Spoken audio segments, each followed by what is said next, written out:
Hello, everyone. I'm Mark Dorenkamp with Brownfield Ag News, welcoming you to our Pioneer Harvest Hangout featuring Andy Ross and Don Kyle. Well, we've done a lot of reflection in our conversation, but as we look ahead to 2023 and beyond, Andy, what influences the seeds that will be coming out in the future? Pretty much solving the problems from 2020 and 2021. And so, we do listen. And so anything that we do, we're going to continue to push yield to its extremes, but it's solving the problems, any of the agronomic sustainability issues. We make sure that we, fortify those issues as we move forward. Don, what would you say are the biggest influences for 2023 and moving forward? Well, I think the bigger influences, maybe I've already touched on it a little bit. Our work to have the best herbicide resistance system out there and the best genetics, that's a key focus for us to continue to deliver the best Enlist E3 products in the marketplace so that growers can control weeds with a good management system. And then the other is, when you get farther down the pipeline, the work we're doing on soybean cyst nematode to really keep that yield robbing pest minimized and under control so that growers aren't losing that top end extra few bushels that they could have had the nematodes been better controlled. A question for both of you. Andy, you can start.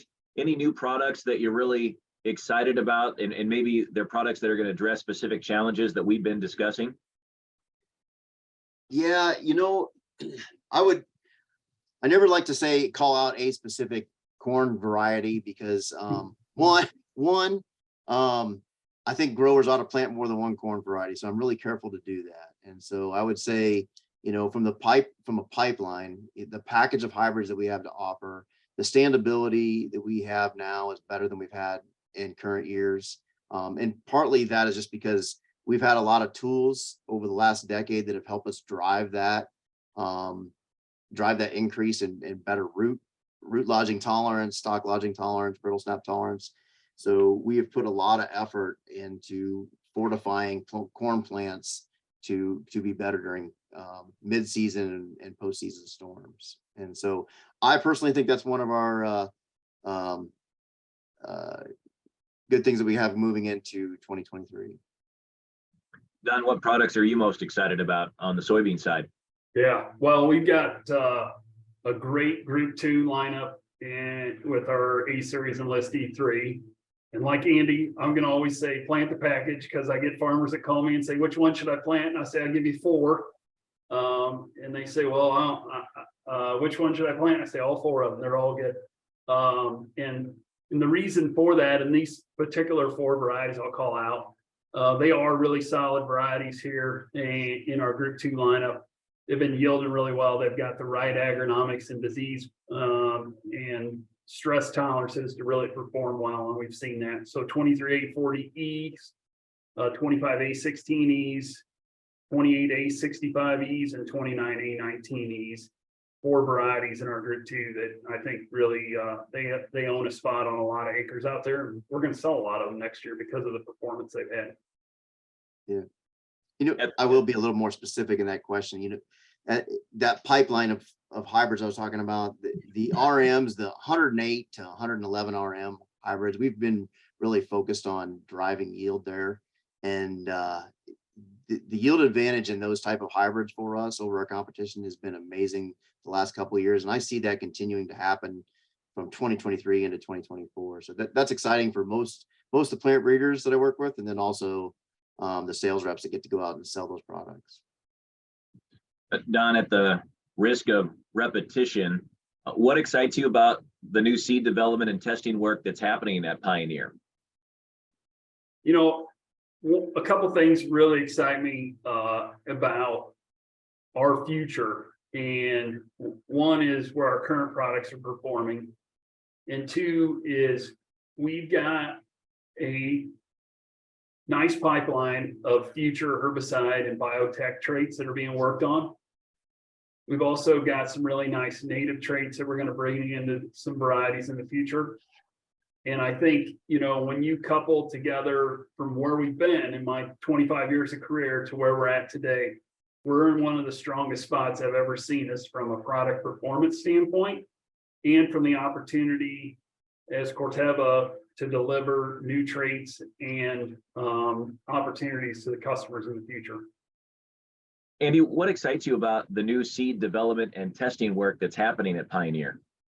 Yeah, I think the thing that's exciting is just the speed at which we get to do it. And the tools that we have incorporated into the process to make it be that much more efficient and to screen through more and more inbred lines to make better hybrids. So we have constantly tried to figure out how to do research more efficient so that we can screen through more potential products for customers. And that's how we've been able to drive genetic gain the past decade, and we're doing it better than we've ever done.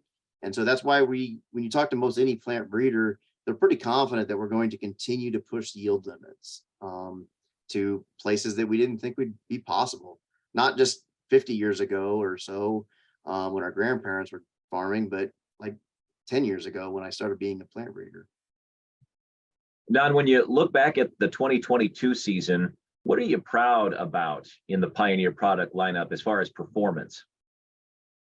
Yeah, well, I'm really proud of the products, how they yielded really well this year, and then with their strong agronomic attributes. So good disease resistances, really nice standability in a lot of our products. And so that's one thing that makes me proud, is to see those products really excel on customer fields, because every year is kind of a new surprise. And this year was a little different than the last couple, and our products really held up and performed well.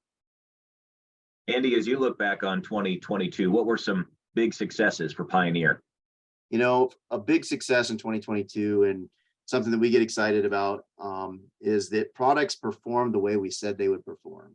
And so we have been spending lots of research dollars to characterize our products better and better, so that when we go to tell the sales reps what a product's going to act like and what it's going to do, that it does those things. And we've seen our success rate of being correct and representing our products much better than it's been when I first started in plant breeding. And so that makes me really proud that we can go out and accurately represent new products to growers so that they can say, oh, well, the Pioneer sales rep said this product will and should do this, or have these key strengths or weaknesses, and that comes true and it does it. That means we're doing our job well to better understand products before we release them to growers. So that makes me proud. So, Don, if you had a crystal ball, what predictions would you make 5 years from now? What would you say would be happening in Pioneer test plots and in growers' fields? Well, 5 years from now, it's not that far away in plant breeders' world. And but I will tell you what I see in a crystal ball, and that's some really awesome performing soybean varieties out there in a Pioneer bag. We've got a great pipeline of material coming through. I'm super excited about seeing it land in the customers' fields. We're bringing some new solutions that, growers need around weed control, around disease resistance.